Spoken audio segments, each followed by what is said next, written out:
예, 시작을 하겠습니다.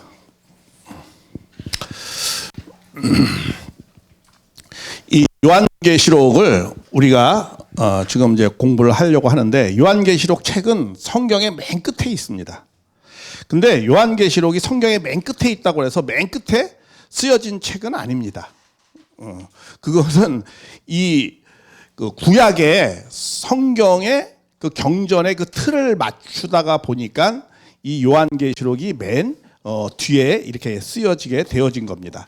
그래서 요한계시록보다 먼저 쓰여진 책은 에베소서, 요한 1서, 2서, 3서, 그다음에 디모데 전후서. 그리고 성경에서 제일 나중에 쓰여진 것은 베드로 후서예요. 그건 참고적으로 우리가 알 필요가 있습니다. 그래서 요한계시록은 근데 왜 제일 뒤에 쓰여져 있느냐?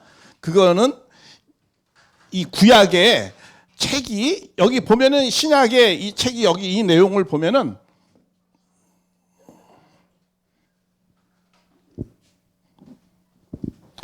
이게 이제 어떻게 보면 법정과 같은 거고, 요게 이제 역사, 그다음에 이게 이제 서신서, 그다음에 이게 이제 그 예언서, 이렇게 되어져 있죠.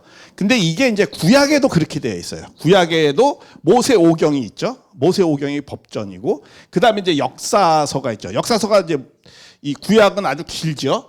그리고 이제 이 서신서와 비슷한 게 시, 문학, 이런 시편, 이런 게 쭉 있죠. 그리고 이제 예언서가 이 구약에는 좀 많이 있죠.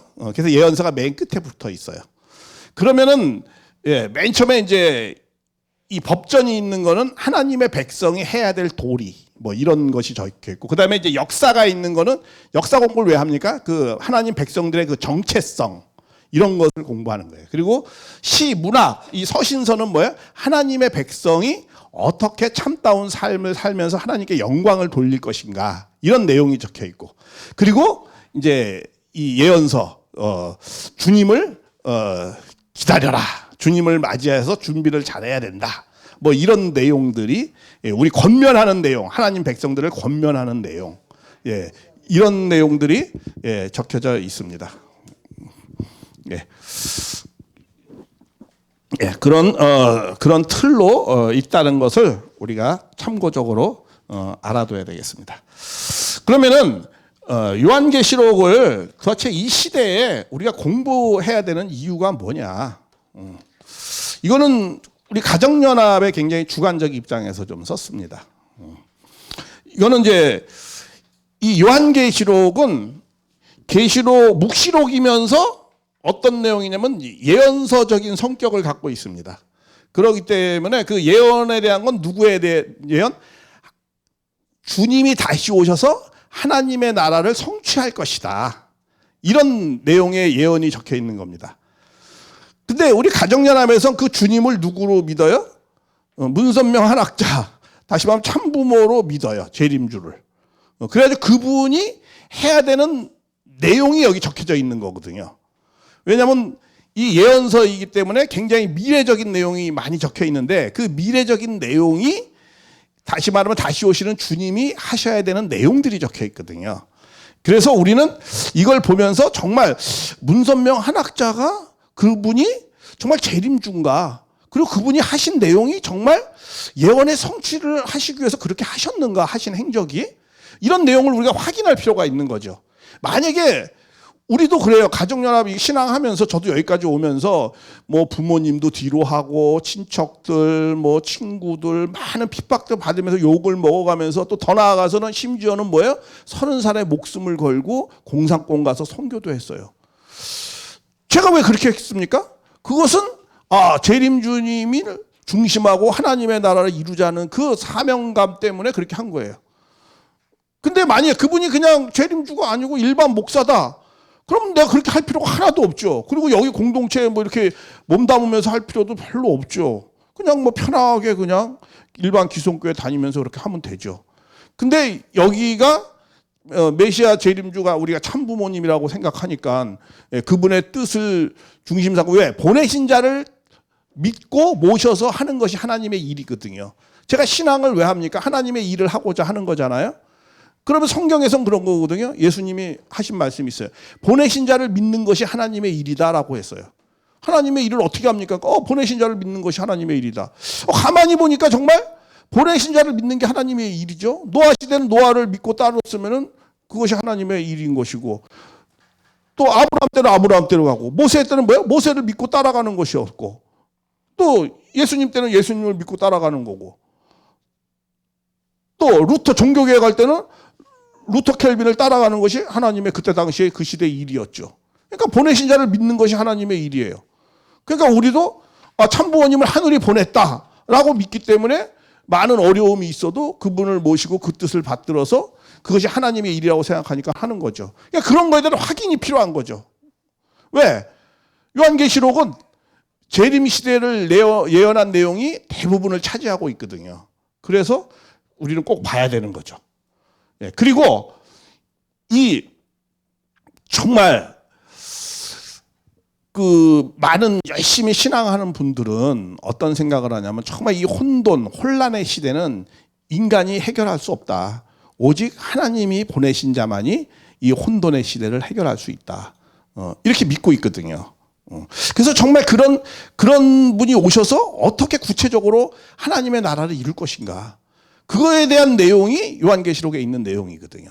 그러니까 그런 내용을 잘 살펴보면서 우리가 정말 하나님의 백성으로서 하나님의 나라를 어떻게 이루어 나갈 것인가. 이제 이런 내용들을 깊이 깨달을 수 있는 거죠. 그리고 지금의 현실 문제를 그럼 어떻게 해결할 것인가. 이런 교훈을 많이 받을 수 있는 거거든요. 그래서 그런 공부를 하는 겁니다. 그래서 그런 하는 방식은 어떻게 하느냐. 이런 말씀이 있어요. 성경에.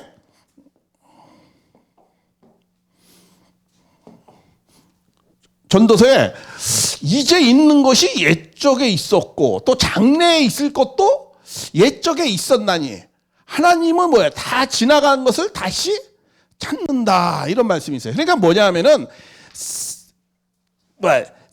여기 해 아래 새로운 것이 특별히 있는 것이 아니라는 거예요. 다 이미 있었던 것이 다시 후에도 또 그렇게 한다라는 거예요. 이걸 갖다 우리는 원리적으로 뭐라면 섭리적 동시성이다 이렇게 얘기해요.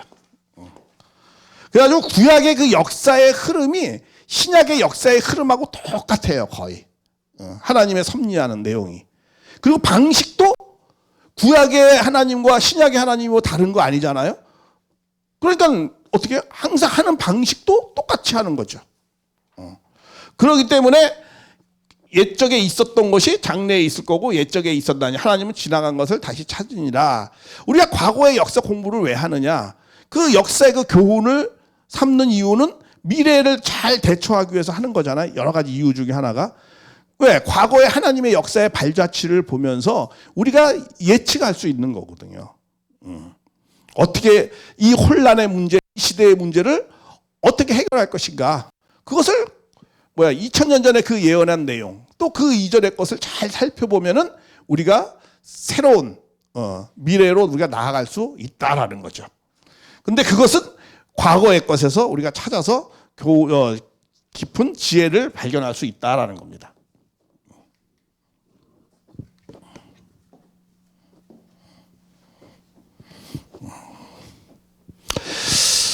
자, 그리고 요한계시록에 그때 그 쓰여진 그 배경 이런 내용들을 우리가 좀 참고를 좀 해보겠습니다. 이 항상 어떤 성경의 그 내용을 볼 때에는 그 책을 볼 때에는 그 책이 쓰여진 그 시대에 어떠한 목적과 어떠한 시대적 배경과 그다음에 어떠한 그들은 종교적인 습성이 있었는가 이런 내용들을 그 시대적 상황을 잘 우리가 이해를 해야 됩니다. 그렇다고 해서 지금 21세기에 그 과거의 그 플랫폼을 그대로 적용하자는 것은 아니에요. 그러나 과거의 것을 한번 잘 살펴보면서 이 미래의 우리의 내용을 좀 이해하는데 아주 도움이 되는 거죠. 그리고 그 과거에 쓰여진 그 어떤 상황이 어땠는가를 잘 봐야 그때 당시에 그 쓰여진 그 내용들을 이해하는데 많은 도움이 될 거 아니에요. 자, 이 요한계시록은 어떻게 쓰여진 거냐면은 이게 이 도미티아누스 황제면은 언제 시대냐면은 이게 AD 한 95년 정도다라고 얘기합니다. AD 95년이면 사도 요한의 나이가 한 80에서 90 정도 되었을 때의 이 나이입니다. 그러니까 이 옛날에 80, 90 정도면 이건 뭐 산신령님이죠. 그냥 머리 이렇게 여기까지 길고 지금처럼 뭐 이렇게 단발머리 한 게 아니잖아. 이렇게 수염이 막 그냥 이렇고 그냥 눈도 하얗고 전부 하얗겠죠. 그냥 그런 분인데 그분이 언제면 반모라는 섬으로 유배당해가지고 왜냐하면 이 도미티아누스 황제가 이때 당시에 이 사람이 엄청나게 기독교인을 핍박했어요. 핍박한 이유가 왜냐하면은 자기를 숭배 안 한다는 거야. 자기가 신의 아들인데 주님을 자기로 받아들이지 않고 누구로 주님을 여겨요? 예수님으로 주님을 여긴다는 거야. 그러니까 어떻게 해요? 이 기독교인들은 씨를 말리겠다라고 생각을 한 거예요. 그래가지고 엄청난 핍박을 한 거예요. 예수님 당시는 로마가 그렇게 핍박하지 않았어요. 왜냐하면 예수님 당시에는 이 로마는 다신교예요. 그렇기 때문에 많은 종교를 인정해요. 그렇기 때문에 특별히 뭐 기독교가 새로운 신흥 종교가 나왔다고 해서 그것에 대해서 특별히 관심도 없고 그렇게 핍박도 하지 않아요.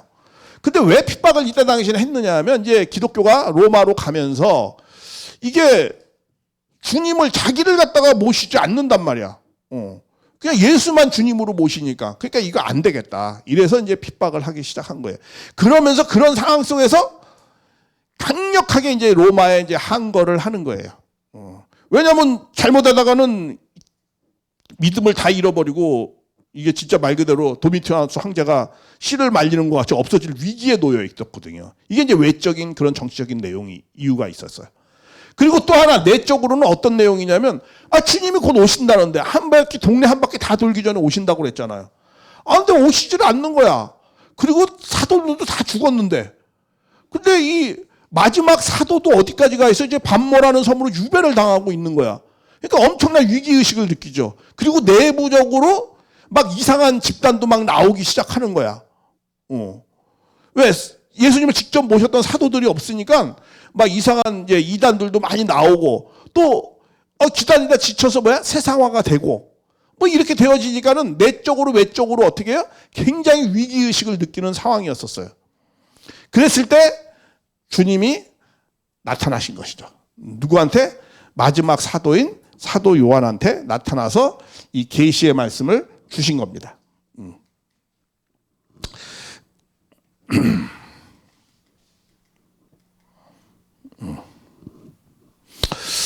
그러면 이 사도 요한은 어떤 분이냐? 이 저자가 이제 사도 요한이니까. 그런데 이것을 사도 요한이 직접 쓴 책은 아니에요. 한 7, 80%는 모든 신학자들도 사도 요한이 썼다고 믿지 않아요. 그럼 누가 썼느냐? 이거는 사도 요한은 이게 히브리 사람이에요. 유대인이에요. 근데 이 헬라어로 쓰여졌거든요. 이거는. 그러니까 아무리 능통해도 헬라어로 이게 쓰기가 어렵잖아요. 이 원본은 헬라어로 쓰여져 있는 거거든요. 그러니까 이건 누가 썼느냐?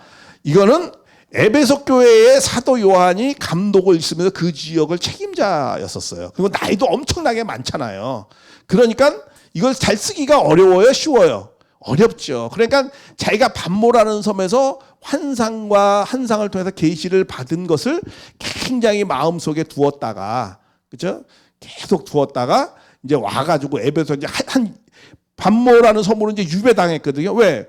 황제 숭배를 안 하니까 그 수장을 잡아가지고 그 반모라는 섬은 돌짝밭이에요. 그 굶겨 죽이려고 하는 거예요. 채석하다가 동굴에 살면서 그렇게 있었던 상황이죠.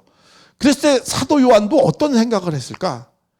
정말 절망 가운데 놓였을 거라고 생각해요. 아무리 믿음이 좋지만 우리 어떻게 보면 사촌 형이잖아 또. 형님이 곧 오신다는데 사도 요한의 그 어머니와 마리아, 사도 요한의 어머니가 살로메거든요. 마리아의 어머니가 마리아잖아. 자, 예수의 어머니가. 그러니까 마리아하고 살로메는 이 친자매 관계예요. 그러니까는 사도 요한하고 예수님은 이종 사촌이죠. 아주 가까운 거예요. 원래 사도 요한은 세례 요한의 제자였었어요. 근데 예수님을 만나고 갈아탄 거죠. 쉽게 얘기하면. 그런 분이에요.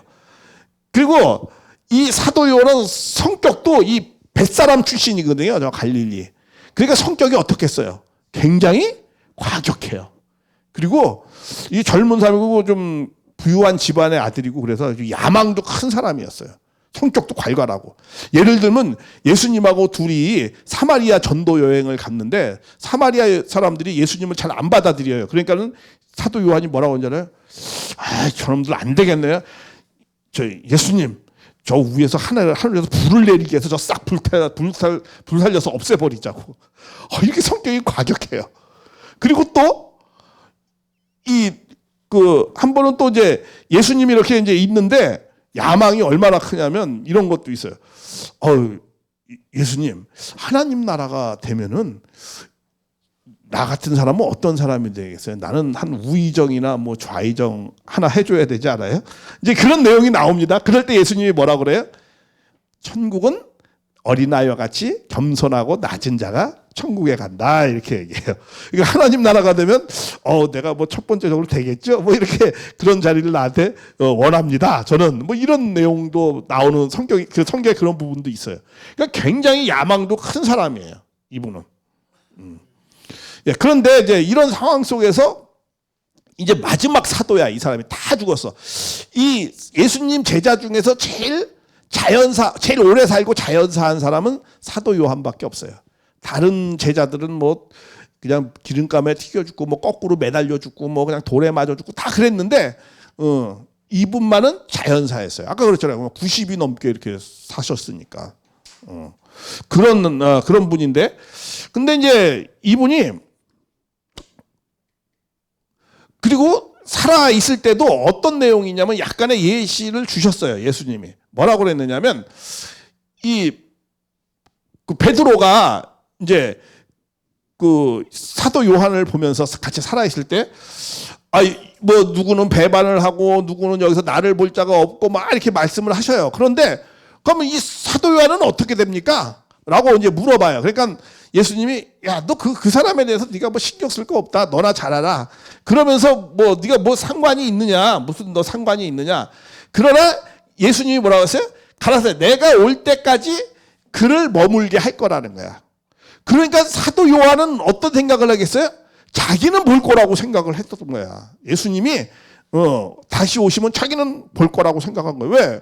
다시 오신다고 나는 머무른다고 했으니까. 이러한 생각을 갖고 있었어요. 그런데 절체절명의 반모라는 섬에서 딱 이렇게 있는 거야. 내일 모레 죽을 날을 기다리고 있는 거야.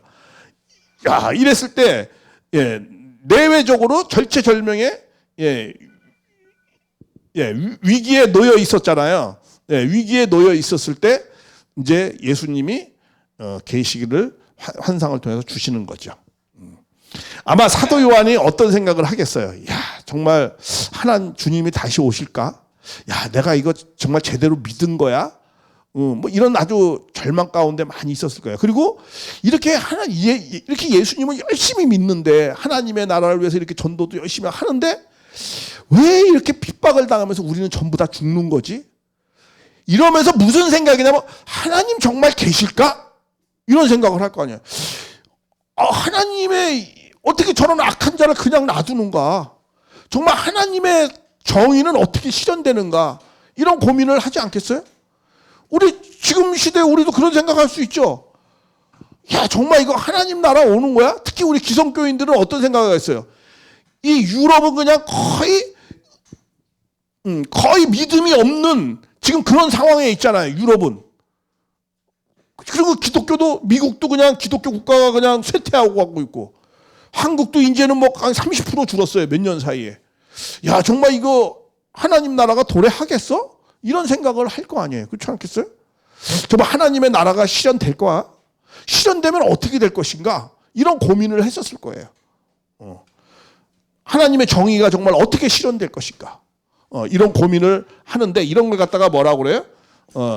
하나님의 정의는 어떻게 실현되는가? 이걸 갖다가 정론이라고 그러죠.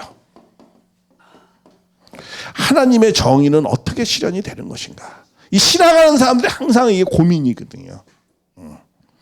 예, 그랬을 때 하나님의 나라가 이런 식으로 진행되고 이렇게 된다는 내용들이 앞으로 어떻게 하나님의 정의는 실현하는가, 이런 방법론들, 이런 것들을 성경에 보면 잘 이해를 할 수 있습니다. 그 방법론은 어떻게, 저번에도 간단하게 말씀드렸죠. 항상 악인을 구원하기 위해서 어떻게 해요? 선한 사람을 희생시켜서 하는 거예요. 하나님의 정의는. 불효자를 위해서 효자를 희생시켜서 불효자를 하나님 앞으로 효자되게 만드는 거예요. 이게 하나님의 정의에 실현하는 방법입니다.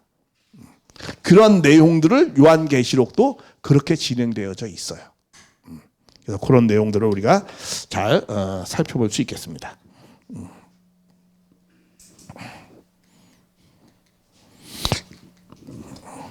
그래서 그 반모라는 섬은 좀 그리스하고 터키 사이에, 이탈리아, 그리스하고 터키 사이에 요런 위치에 있는데 크기가 0 정도만 해요. 한 이게 4km, 한 12km 이렇게 정도 돼요. 그리고 이게 한 여기는 한 이제 70km 정도, 여기는 한 120km 이렇게 떨어져 있는, 중간에 있는 채석장. 왜냐하면은 이 그리스 로마는 집을 질 때 뭘로 져요? 돌로 짓잖아요. 유대인들도 돌로 져요, 대부분이.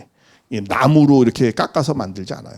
그래서 예수님이 목수라고 하지만 예수님의 직업은 목수가 아니고 석공이었을 것이다. 이런 게 더 정확한 표현일 수도 있어요. 나무를 깎아서 집을 짓지 않거든요.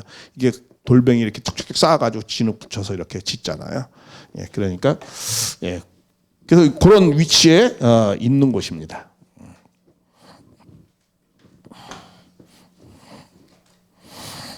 그래서 이제 정치적 상, 종교적 상이 이제 이렇고, 그리고 이제 요한계시록은 이런 세 가지의 성격을 띠고 있어요.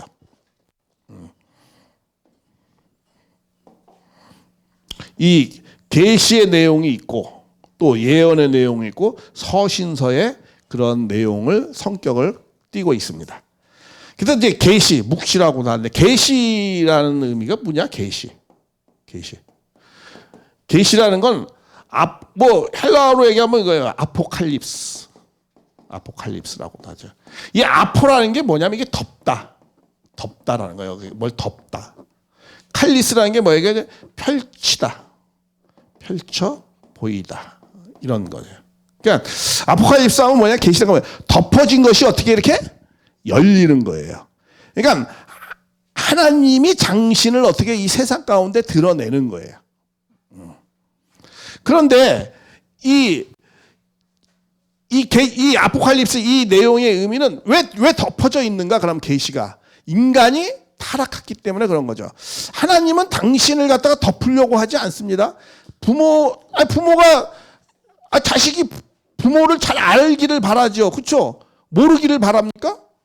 근데 인간이 타락했기 때문에 덮어진 거예요. 인간이 타락하지 않았더라면은 하나님이 덮을 필요가 없죠. 근데 하나님이 덮으려고 덮은 것이 아니고 인간이 무지 가운데 어떻게 떨어진 거죠. 타락했다라는 건. 하나님과 관계가 단절됐으니까. 그러니까 떨어진 거예요. 영적 무지 가운데 떨어진 거죠. 그 영적 무지 가운데 떨어진 것을 하나님이 어떻게 해요? 이게 펼쳐가지고 당신을 드러내시려고 한다라는 거예요. 그래서 그런 내용이 있습니다. 그리고 예언이라는 건 뭐냐? 우리가 예언하면은 미래에 무엇이 어떻게 될 것이다 이렇게 생각하잖아요. 근데 그것도 맞아요. 그것도 뭐 없다는 게 아니에요. 그러나 더 본질적인 예언의 예언은 성경에 보면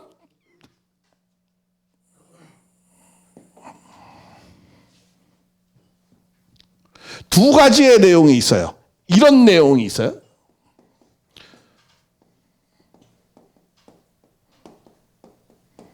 이게 뭐냐면 맡긴다라는 뜻이에요.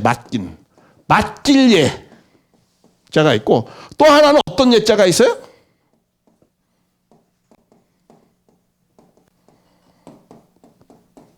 이 미리 예자가 있어요. 미리 예자. 근데 우리가 예언하면 다 이걸로 생각해요. 근데 실제로 이 예언에 대한 내용은 성경에 뭐예요? 8%밖에 안 돼요. 그리고 메시아에 대한 예언은 2% 정도예요. 그 다 대부분이 뭐에 대한 내용이에요? 92%가 이 맡긴다라는 거예요. 하나님의 말씀을 맡기는, 맡은 자, 선지자 할 때도 이 의미가 많이 있는 거예요. 우리 예금할 때 예금할 때 예자 있죠. 맡기는 거잖아, 돈을. 그렇죠? 그러니까 이 예언이라는 건 하나님의 말씀을 받은 자, 맡은 자가 전하는 거예요. 근데 대부분은 이 예언이기 때문에 이 예언은 왜 하느냐?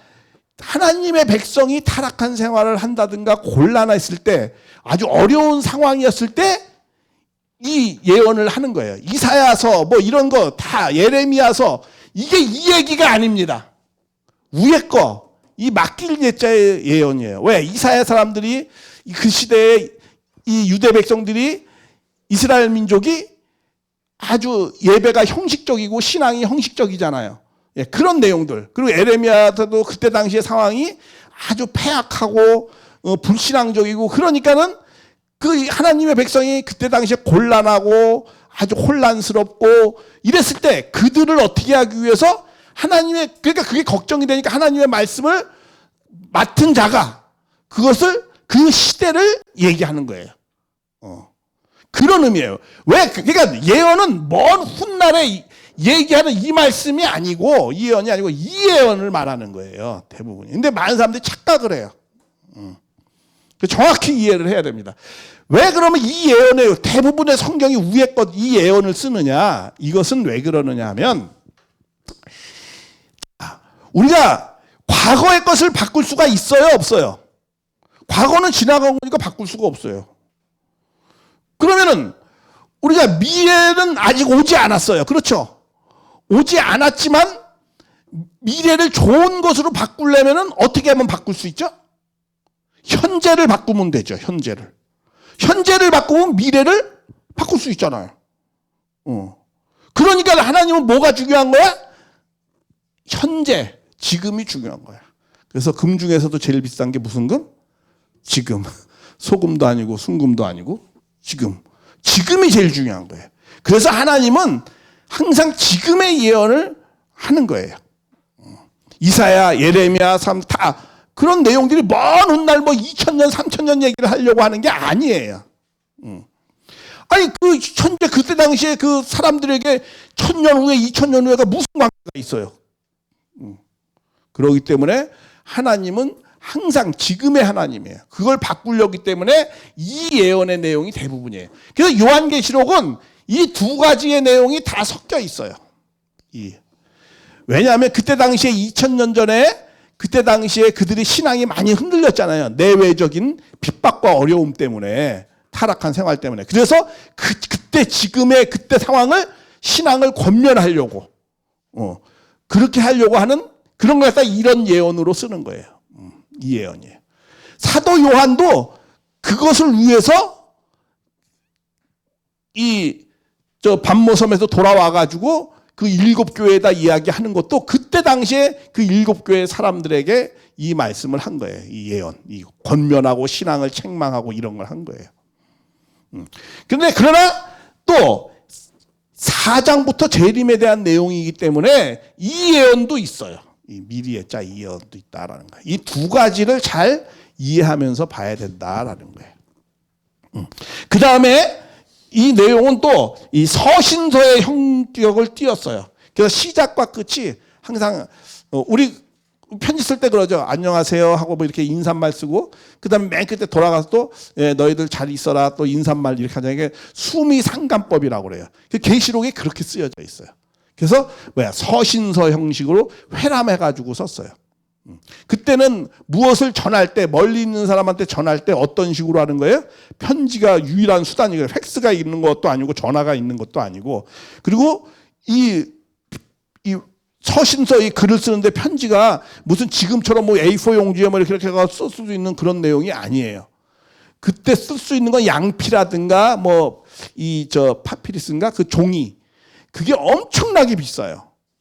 그리고 요만한 A4 용지만한 게 아니에요. 한번 쓰면 이 요한계시록의 원래 그 원본은 그 내용은 추정하기로 어때요? 한 이게 길이가 한 15m, 이게 한 1m 정도 된다고 그래요. 1m, 이게 15m예요. 그리고 장과 절이 있는 게 아니죠. 편지 글이니까 편지가 1장 있고 1장, 2장, 3장, 뭐 또 2장 이렇게 편지를 씁니까? 아니죠. 그냥 스토리를 쫙 써내려가는 거예요. 이렇게 해서. 그렇게 해서 쓰여진 거예요. 그러니까 굉장히 연구하고 이 사도 요한이 받은 그 계시를 이제 이게 말씀할 거 아니야. 그럼 그때 제자들이 어떻게 했어요? 제자들이 엄청나게 연구할 거 아니야. 이걸 어떻게 쓸 것인가? 이 받은 계시를 어떤 형식으로 쓸 것인가를 연구하겠어요? 안 하겠어요? 하지요. 그래서 이 예언서는 연구해서 부지런히 연구해서 쓰여진 책이다라고 성경 자체가 그걸 말씀을 하고 있어요. 뭐 계시 받았다, 예언 받다가 막 이렇게 그러는 게 아니에요.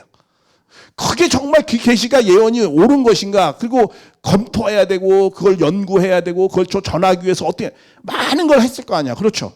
이 제자들이 그렇게 해서 이게 쓰여진 책이에요. 그래서 큰 한 수레바퀴, 큰 수레 크기만 한 거야. 그래가지고 회람하면서 오늘 에베소 교회 가고 그 다음에 서모나 교회 가고 이렇게 회람하면서 버가모 두가 이렇게 회람하면서 이렇게 돌려가면서 읽었던 거예요. 그리고 그때는 글을 아는 사람이 있어요, 없어요? 별로 없어요. 우리 항상 2000년 전을 생각해 봐야 돼요. 글 아는 사람이 없으니까 이제 나중에 여기 나옵니다. 뭐 읽는 자, 듣는 자들, 뭐 읽는 자는 단수로 되어 있어요. 듣는 자들, 지키는 자들은 복이 있다 이렇게 하면 읽는 자는 단수로 돼요. 왜? 한 사람이 이제 딱 대표로 읽는 거야. 그럼 이제 회중이 그걸 이렇게 다 듣는 거야. 왜? 회중들은 글을 아는 사람이 없으니까 글 아는 사람이 딱 이렇게 읽는 거야. 그래가지고 그때는 이 그리스 로마가 최대의 문명권이었잖아요. 근데도 글을 아는 사람이 3%가 안 됐어요. 97%는 다 문맹인이에요. 왜? 글을 알 필요가 없으니까. 우리 한국만해도 그렇잖아요. 일제시대 때 뭐 글 아는 사람이 얼마나 있었겠어. 그런 내용들이에요. 그래서 이러한 기본적인 우리가 전제를 좀 알고 이 요한계시록을 좀 봐야 되겠다라는 거죠. 그래서 장과 절이 이렇게 만들어진 건 지금으로부터 에피티안인가 한 400년 정도의 이제 장과 절이 형성이 된 겁니다. 그리고 이제 이 요한계시록을 해석하는 유형이 이제 여러 가지 형이 있는데 이제 요것은 제가 좀 다음에 하겠습니다. 그리고 이제 말세론. 이게 이제 요한계시록은 재림의 시대에 말세 때 되어지는 내용이라고 말씀을 하거든요. 예. 그런데 이 말세는 이때만 말세가 있었던 게 아닙니다. 우리가 좀 참고적으로 아까 좀 지나갔지만,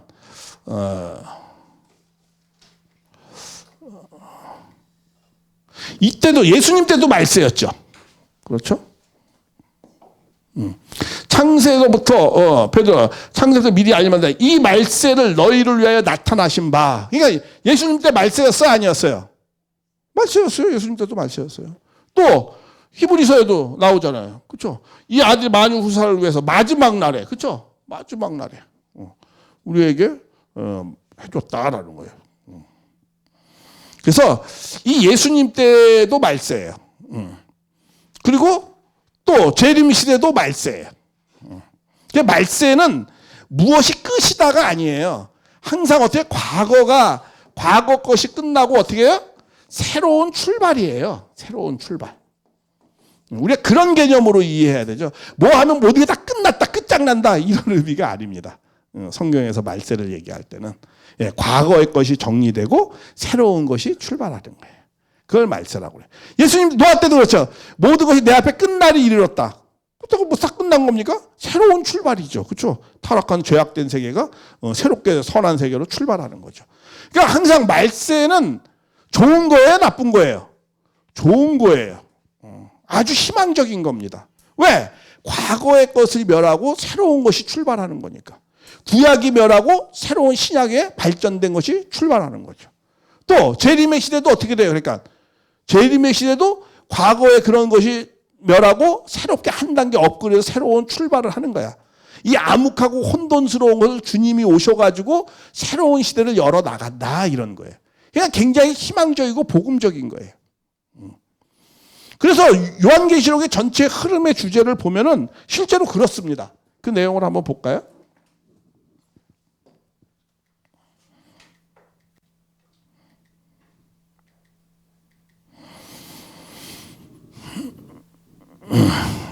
그건 조금 나중에 이제 좀 얘기를 하고. 그래서 이제, 근데 이제 말세를 이해할 때는 꼭 이 기성교회 이제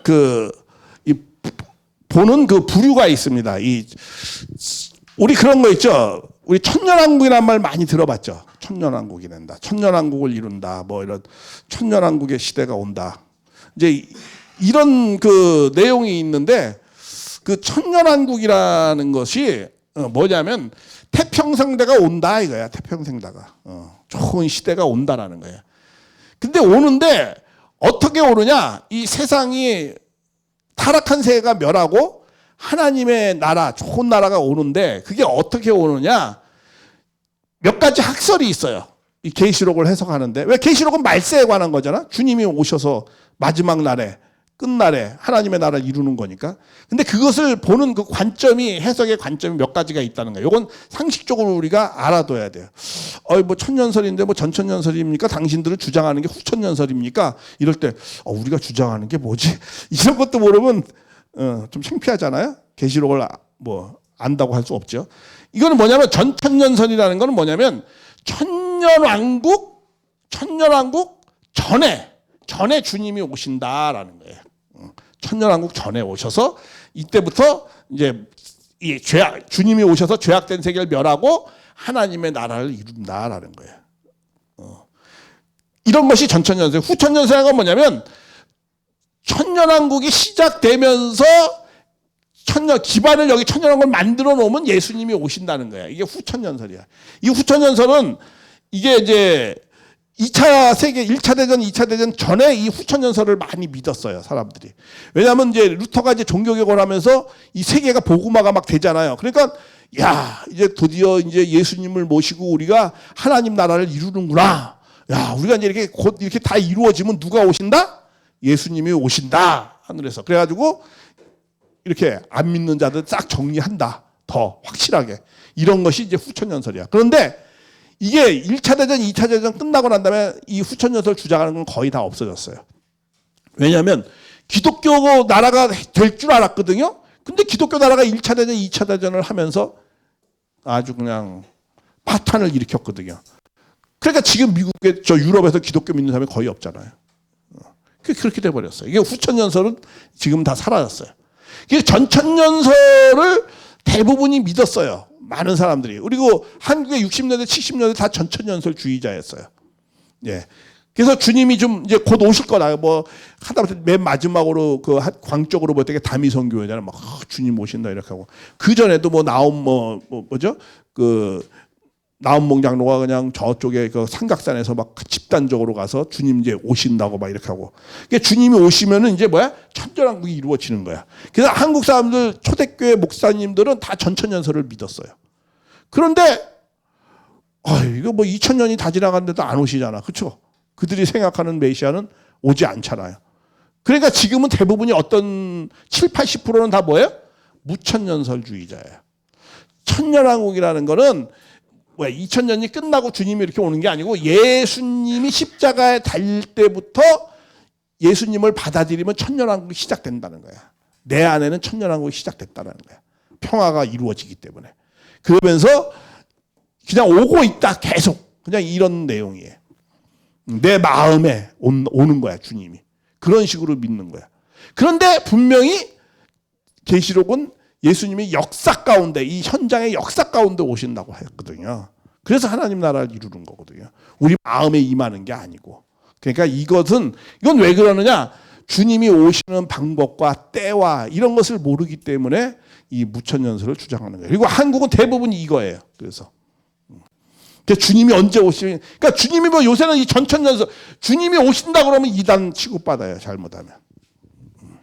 그렇게 되어버렸어요.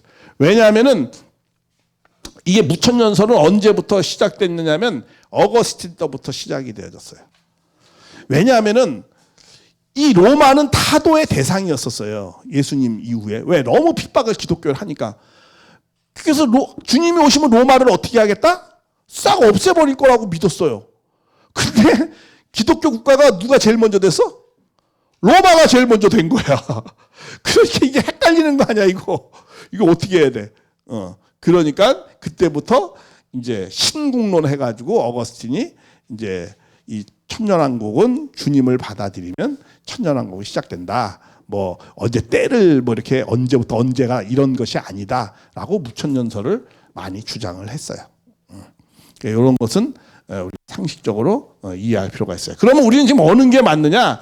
이게 맞아요. 이게 전천년설이 맞습니다. 천년왕국 되기 전에 주님은 오셔가지고 천년왕국을 여는 겁니다. 그래서 천년왕국 전에 주님이 오시니까 오시는 주님은 핍박을 많이 받을 수가 있어요. 그래서 이런 내용들이 왜냐하면은 갑자기 이름이 생각이 안 나는데 예수님 사후 이후에 그 초대 교부가 그러니까 사도 요한의 그 무슨 합인데 사도 요한의 그 제자라고 할 수 있는 사람도 다 이 전천년설을 주장했어요. 주님이 오셔서 하나님 나라를 이룰 것이다라고 이런 걸 주장을 했었습니다.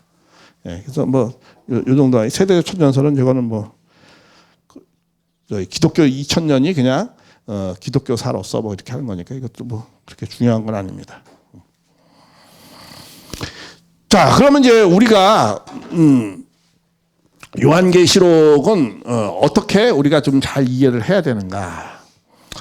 이 요한계시록은 이거는 이제 우리 좀 교회에 좀 관계된 건데 이 예수님이 왜 메시아인가? 그거는 예수님은 어떠한 분이다?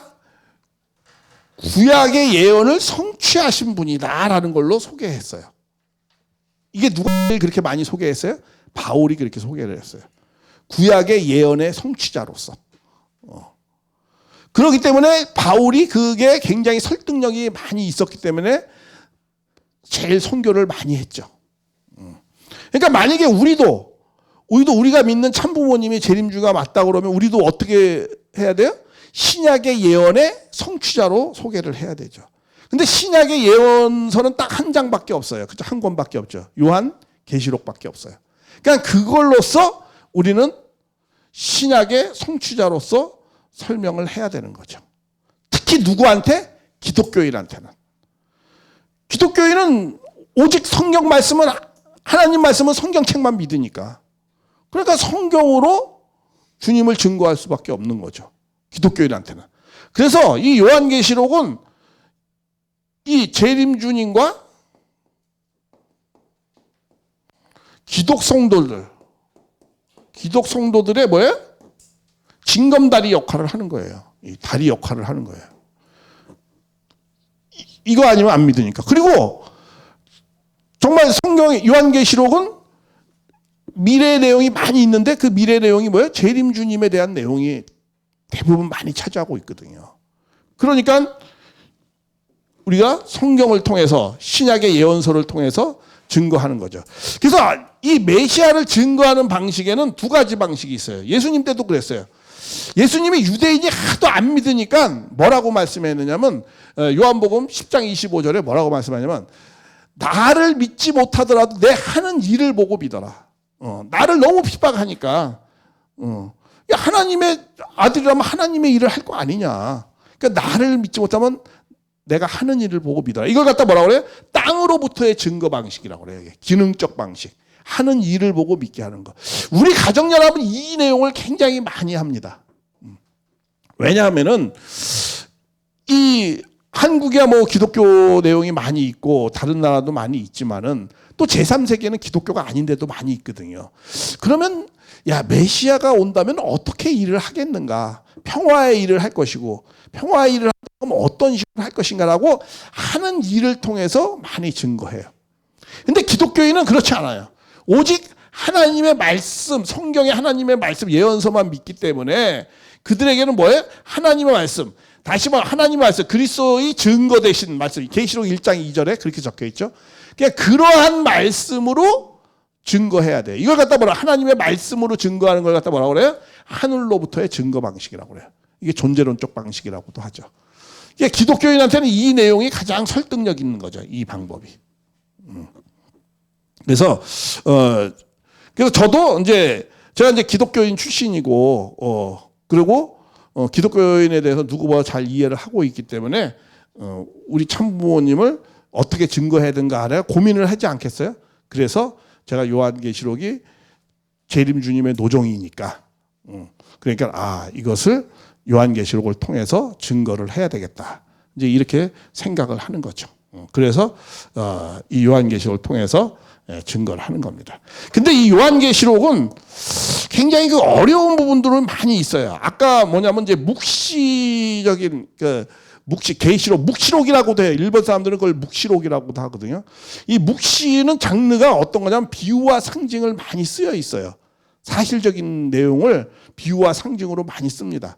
이게 왜 그러느냐면 BC 알렉산더가 대왕이 이제 유대를 점령하고 그 부하들이 다 점령을 했잖아요. 그랬을 때 굉장히 그때도 핍박을 많이 받았어요, 유대인들이. 그러니까는 자기네들의 신앙적인 내용을 잘 솔직하게 드러내놓고 설명을 못하는 거야. 우리 그런 거죠. 홍길동전에서 아버지를 아버지라고 편하게 못 불러. 이게 조금 여러 가지 두려움도 있고 서자로서. 그러니까 편하게 말씀하기 못할 때는 어떤 걸로 하는 거예요? 묵시적인 장르를 쓰는 거예요. 비유와 상징으로 많이 쓰는 거예요. 그래서 자기네들의 공동체는 알고 저들은 모르게. 로마 때도 그랬거든요. 로마 때도. 엄청나게 핍박하니까.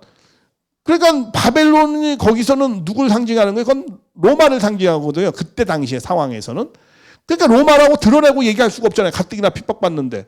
그러니까 바벨론이라고 표현을 하는 거예요. 왜? 바벨론이 유일하게 침략을 해서 성전을 없애버렸거든요. 또 로마가 침공을 해가지고 뭘 없애버렸어요? 유대 성전을 없애버렸거든요. 아주 같은 형이거든요. 그러니까는 이제 바벨론은 그건 로마를 상징하는 거예요. 이게 상징적으로 이렇게 표현도 하고 그렇게 하는 거야. 그것도 비유적인 내용도 있고. 그럼 비유와 상징은 뭐가 다르냐? 그건 나중에 또 설명드리겠습니다. 어쨌든 이렇게 묵시적인 장르는 그래서 언제부터 그렇게 많이 썼냐? 예수님 오기 전에 100년 전부터 그러한 표현을 많이 했어요. 그런 것은 왜 그래요? 자기네들의 공동체는 알고 남은 잘 모르게. 그걸 마태복음 13장에는 뭐라고 그래요? 하나님 나라는 너희들은 알게 하고 저희들은 잘 모르게 하려고 한다. 이제 이렇게 하는 것도 있죠. 근데 그 비유와 상징은 그런 목적도 있지만 한 5가지가 있는데 선편과 악편을 나누고 악편은 하나님 말씀을 감추게 하려고 하는 것은 그런 비유로 쓴 것은 이 비유의 내용 중에 5%도 안 돼요. 대부분 90%는 다 뭐 하기 위해서? 알기 쉽게 설명하기 위해서 그런 거예요. 알기 쉽게 설명하기 위해서. 영적인 진리를 하나님의 사랑과 진리를 체험하지 못한 자들에게 하나님의 사랑과 진리를 설명하려니까 쉬워요? 어려워요? 어렵잖아. 그 영적인 그런 것이니까. 그러니까는 비유와 상징으로 설명을 하는 거예요. 우리 이런 거 있죠. 너 애기가 물어보죠. 나 어디서 태어났어요? 그러면 어떻게 해요? 그걸 자세하게 애가 설명할 수 있어요? 없어요? 애한테. 없잖아요. 심령이 너무 낮으니까. 그냥 애 너 다리 밑에서 주워 왔어 이러잖아. 그럼 다리 밑에 그럼 내가 잠수교에서 나가 왔나? 제3한강교에서 왔냐? 그게 아니죠. 그렇죠? 그러나 얘가 심령이 점점 성장되면 어떻게 돼요? 그 다리는 그런 의미였구나. 이렇게 생각을 하는 거죠. 그러니까 심령이 낮을 때 많은 어려운 것을 설명할 때 뭘로 들어서 설명하죠? 비유와 상징으로 들어서 설명하는 거야. 알기 쉽게 설명하려고. 그러니까 예수님이 한 6가지를 천국 하나님 나라를 설명하잖아. 비유적으로. 그거 왜 그렇게 하는 거죠? 알기 쉽게 하나님 나라를 설명하려고. 왜? 하나님 나라를 경험해 보지 못했잖아요. 그러니까 그런 경험해 보지 못한 그런 나라를 설명하기 위해서 그렇게 쉽게 설명을 하는 거예요. 그래서 비유와 상징으로 쓰는 목적은 90% 정도는 다 알기 쉽게 설명하려고 하는 거예요. 그런데 또 하나, 근데 사탄 편은 모르게 하기 위해서 또 쓰는 내용도 있어요. 그런 내용도 물론 있어요. 그런 내용을 참고를 하면서 이 성경이 비유와 상징으로 많이 쓰여 있는데 요한계시록도 묵시록이라는 건 비유와 상징으로 많이 썼다는 거야. 근데 그거는 잘 보면 어려운 게 아니에요. 다 알 수 있어요. 왜? 구약의 내용을 이렇게 다 짜기로 맞춰서 보면 다 알 수 있어요. 근데 그거보다 더 중요한 거는 비유와 상징 속에 있는 하나님의 뜻을 잘 이해하면서 봐야 되는 거예요. 성령의 감동을 받아서 성경을 봐야 되는 것이지 비유와 상징의 그 의미를 그래야 그 의미를 잘 이해할 수 있는 거예요. 하나님의 구원 섭리의 방식이 어떠한 방식인가 이런 흐름과 그런 내용을 알고 하나님의 또 뭐라 그래 심정을 잘 알아야 돼.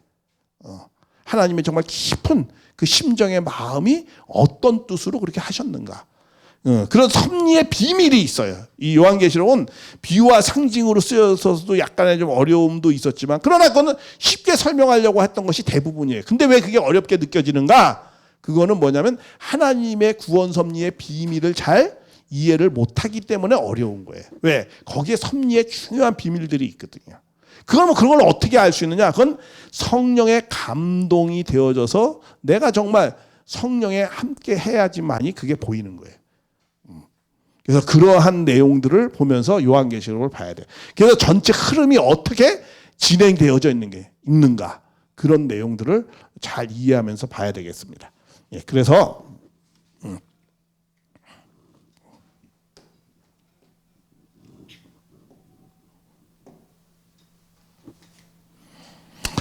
그리고 이 요한계시록은 다 어떻게 되어져 있느냐면 중요한 게 이 창세기와 요한계시록 이거 창세기는 시작이죠. 이것은 끝이야. 하나님은 시작과 끝이 동일해. 그렇죠?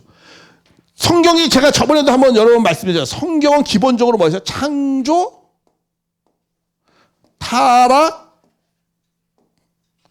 구원, 다시 복귀. 이 세 구도로 되어 있다고 했어요.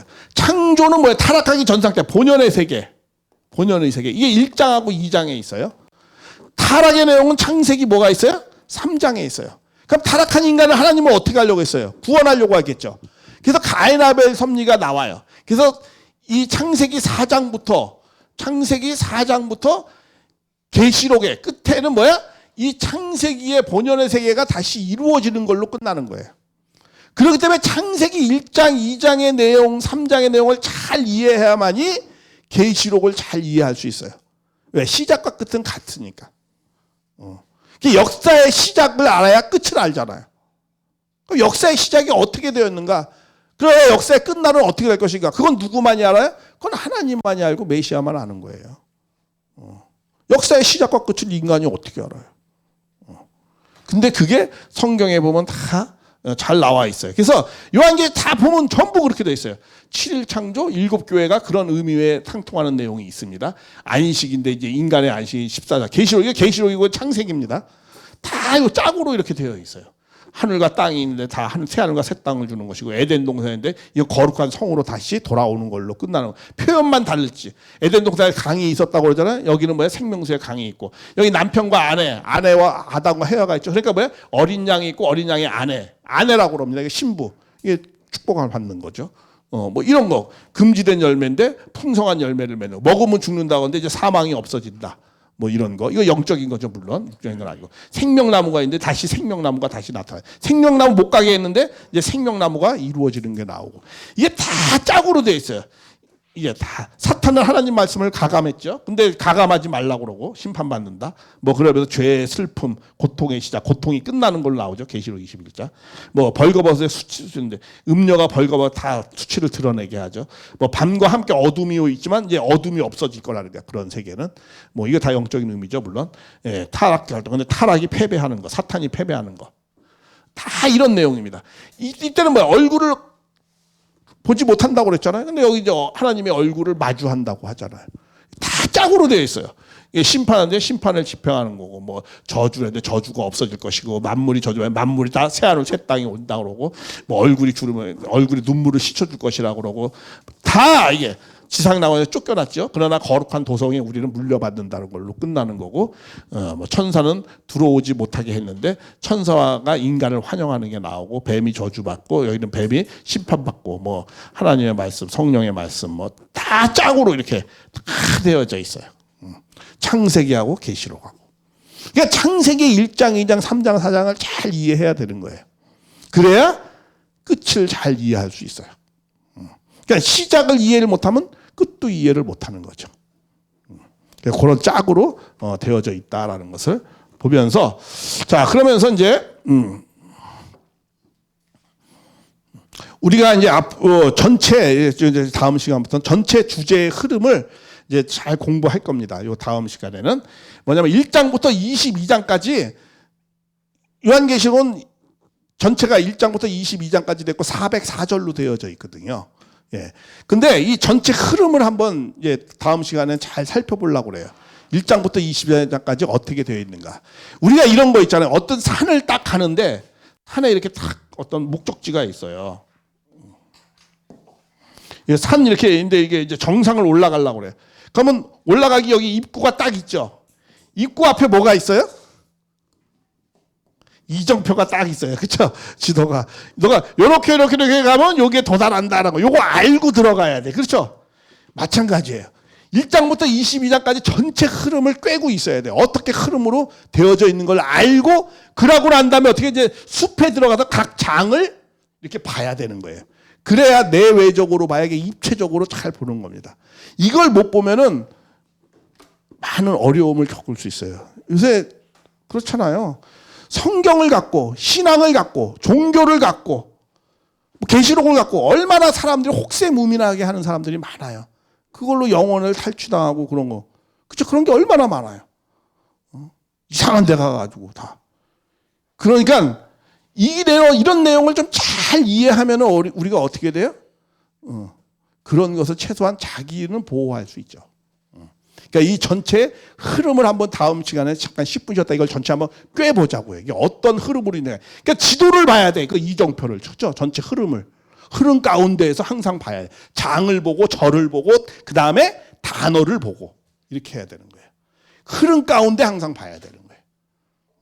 그런 내용들을 10분 쉬었다가 전체 흐름을 꿰서 다 설명해 드리겠습니다. 그래서 여러분들 한번 딱 들으면 딱 입력을 할 수 있어요. 그러니까 그런 내용을 10분 쉬었다 하겠습니다. 예, 수고하셨습니다.